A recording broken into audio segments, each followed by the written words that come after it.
আসসালামু আলাইকুম, আমি ইরফান মুস্তানিবা। আমি কোরআনের পাঠশালা কোর্সের 54তম ব্যাচের একজন শিক্ষার্থী। গতদিন আমার প্রথম ক্লাস হয়েছিল, তো সেদিন আমাকে একটা SW দেওয়া হয়েছিল। কয়েকটি হরফের সঠিক উচ্চারণ করতে বলা হয়েছিল, তো সেই হরফগুলোর সঠিক উচ্চারণ আমি এখন করার চেষ্টা করছি। বিসমিল্লাহির রহমানির রহিম।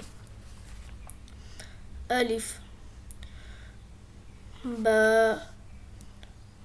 মিম, ওয়াও, তা, ত, দাল, সা, জ, জাল, জিম,